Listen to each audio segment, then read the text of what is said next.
Assalamu alaikum. Welcome to Shah Group Educational Channel.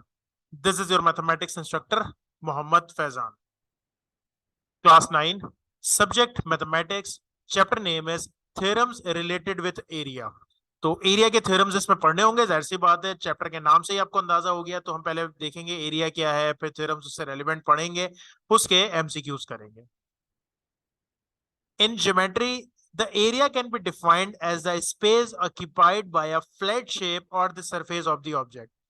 एक shape बनाया और इसको मैंने फिल कर दिया, तो ये इसका बेसिकली एरिया है, यानी कितना स्पेस इसने ऑक्युपाई किया, इसको हम इस एरिया कहते हैं। The area is a figure the area of a figure is a number of unit squares that cover the surface of a closed figure. Area is measured in square units. किसमें major किया जाता है? Square units में, such as square centimetre, square feet, square inches etcetera. Normal चीजों के बारे में, घर के बारे में, एरिया के बारे में भी आपने सुना होगा, square kilometre, square centimetre, square feet, तो ये सारा उसी से रेलिवेंट है। थ्योरम पढ़ते हैं बेटा। थ्योरम हमारे पास है पहला इस चैप्टर का, parallelogram on the same base. ऐसा पैरेललोग्राम जिसकी बेस सेम हो और line between the same parallel lines और द सेम एल्टीट्यूड, एक ही बात है, पैरेलल लाइंस भी लिखा आ सकता है और सेम एल्टीट्यूड भी लिखा आ सकता है, आर इक्वल इन एरिया। यानी कि अगर पैरेललोग्राम की बेस और एल्टीट्यूड सेम है तो उनके एरिया भी बराबर होंगे। तो हमने एक पैरेललोग्राम बनाया और उसकी कंस्ट्रक्शन की। देखें क्या किया हमने, दो पैरेललोग्राम बनाए, A B C D, A B C D. एक ये वाला पैरेललोग्राम बनाया, आपकी आसानी के लिए बता देता हूं, और एक पैरेललोग्राम कौन सा बनाया हमने, ए बी ई एफ, ये वाला। ठीक है, अब इन दोनों पैरेललोग्राम में बेस सेम है, आपकी दोनों का ए बी ही है, लाइंस भी देखा जाए तो पैरेलल ही है, ए से एक बार यूं लाइंस जा रही है और एक बार इस तरफ लाइंस जा रही हैं। प्रूफ क्या करना है कि ये दोनों जो पैरेललोग्राम है वो बराबर होंगे एरिया में। चलें स्टार्ट करते हैं, स्टेटमेंट और रीजन की बात करते हैं। दो ट्राइंगल्स कंसीडर करते हैं, कौन सा, A D F, A D F ये वाला ट्राइंगल, और दूसरा करते हैं बी सी ई ये वाला, ये दोनों ट्राइंगल्स कॉर्नर के। इन दोनों ट्राइंगल में आपको क्या क्या सेम नजर आ रहा है? आपको सेम नजर आ रहा है कि बी से सी का डिस्टेंस ए से डी के बराबर है, क्योंकि पैरेलल है और अपोजिट साइड है पैरेललोग्राम की, तो सेम ही होती है। फिर आपको नजर आ रहा है कि बी सी ई का जो एंगल है वो बराबर होगा ए डी एफ के, क्योंकि एक ही लाइन पे लाई कर रहा है, कॉरेस्पॉन्डिंग एंगल है पैरेललोग्राम का। फिर आपको नजर आ रहा है कि एंगल ई जो है वो बराबर होगा एंगल एफ के, वही वाली बात, एक लाइन पर आ रहा है, कॉरेस्पॉन्डिंग एंगल्स है। तो जब तीन चीजें बराबर हो गई तो इसका मतलब ये दोनों ट्रायंगल्स बराबर होंगे। कौन सा पोस्टुलेट लगा बेटा, साइड एंगल एंगल, तो ये पोस्टुलेट लगा है। अब जब दोनों ट्रायंगल्स की तीन चीजें बराबर है, दोनों ट्रायंगल कॉन्ग्रुएंट प्रूव हो गए, तो इसका मतलब इन दोनों ट्रायंगल की तमाम चीजें बराबर रख सकते हैं। तो हम कह सकते हैं कि ये दोनों ट्रायंगल्स आपस में बराबर आ गए। अगर कॉन्ग्रुएंट है तो तमाम चीजें बराबर है, यानी कि उनका एरिया भी बराबर है। ये एरिया और ये एरिया आपस में बराबर है, तो ये तो कॉमन है ही वैसे भी। तो वी कैन से कि parallelogram A B E D, ये चीज प्लस ये बराबर है ये प्लस ये जगह, ठीक है ना, ये तो कॉमन है ना, और ये दोनों सेम है, तो मैं इसमें ये प्लस करूं या इसमें ये प्लस करूं, इक्वली आएगा। जब इक्वली आएगा तो इसका मतलब ये हो गया कि ए बी सी डी और ए बी ई एफ दोनों पैरेललोग्राम आपस में बराबर है। क्यों, एक और रीजन है इसका, आपको देखें मैंने लिख के आपके आसानी के लिए बता भी दिया कि ए बी सी डी किन से मिलके बना है, ए बी ई डी और इससे मिलके बना है, तो ये पूरा पैरेललोग्राम एक बन गया ना। और अगर मैं इस पैरेललोग्राम की बात करूं तो इस एरिया और इस एरिया को मिला के बना है, तो ये दोनों एरिया पैरेललोग्राम के इक्वल आ गए। नेक्स्ट पे चलते हैं। Parallelogram on equal bases having the same altitude are equal in area.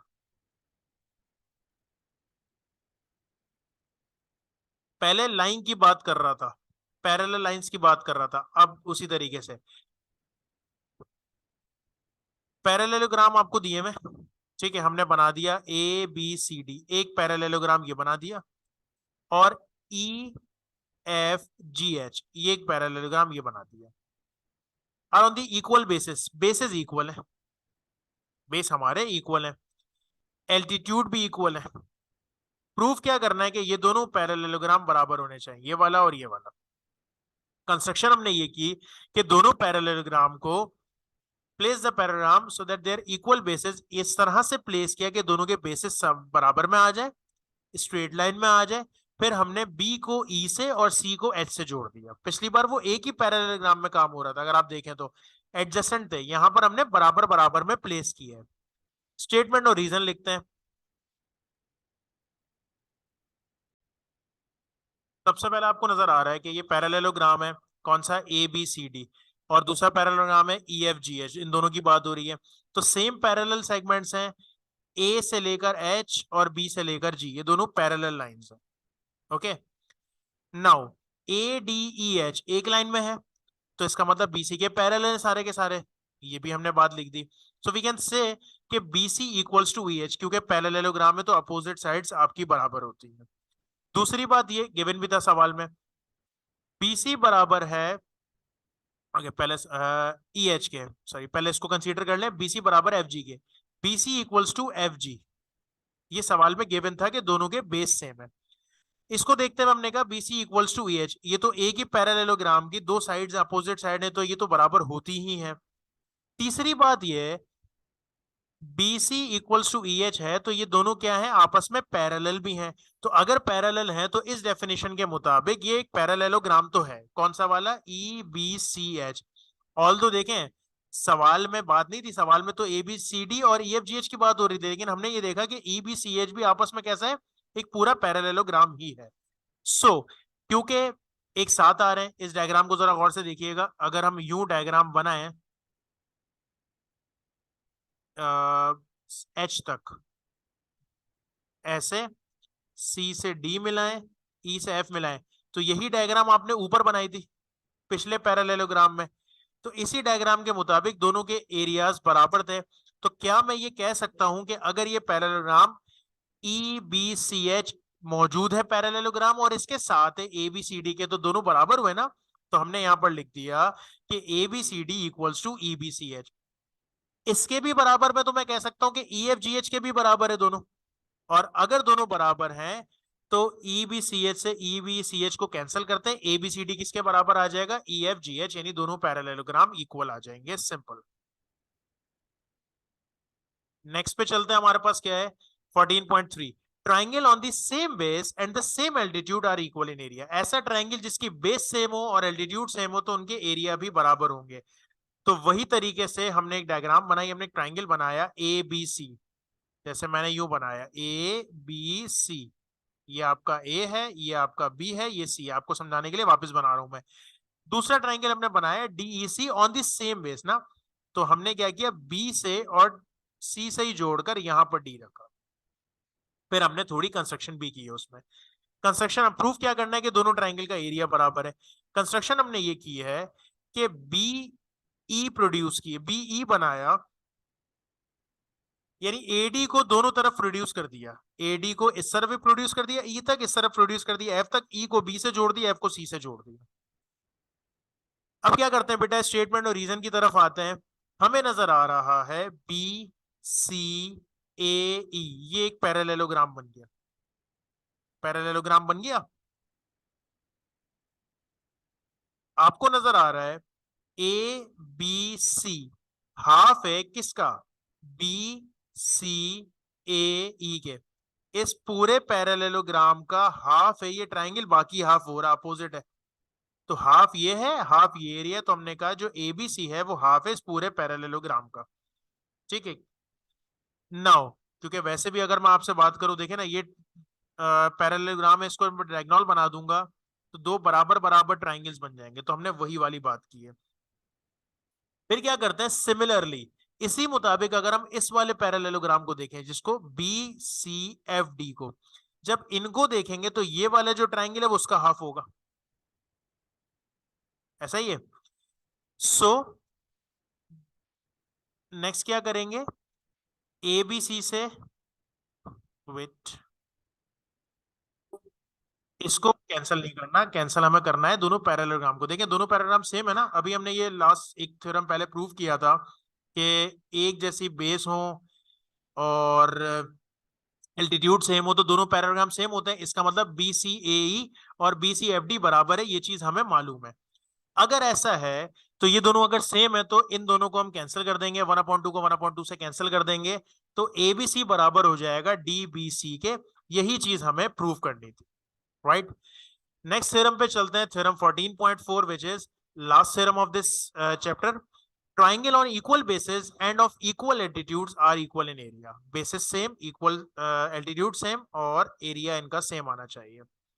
तो दो ट्राइंगल बना लेते हैं ABC। पिछली बार हमने क्या किया था, एक ही बेस से दोनों ट्राइंगल मालूम किए थे, इस बार दोनों को थोड़ा सा गैप पे रखते हैं, जैसे हमने पैरेललोग्राम के साथ काम किया था।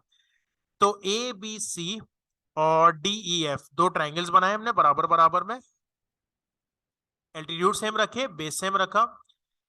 कंस्ट्रक्शन हमने ये की कि AD को AD और कंटिन्यू कर दिया आगे तक पॉइंट्स तक, यानी कि एक पॉइंट B को जोड़ दिया X से और F को जोड़ दिया Y से, और लाइन AD की भी कंटिन्यू कर दी दोनों तरफ, BC और EF की भी दोनों तरफ कंटिन्यू कर दी। प्रूफ क्या करना है कि ये दोनों ट्राइंगल्स इक्वल हैं। सबसे पहले क्या करते हैं, ट्राइंगल, दोनों के दोनों ट्राइंगल बिटवीन पैरेलल लाइंस है, दोनों तरफ पैरेलल लाइंस है, ये बात हमें नजर आ रही है। So BF is parallel to XY।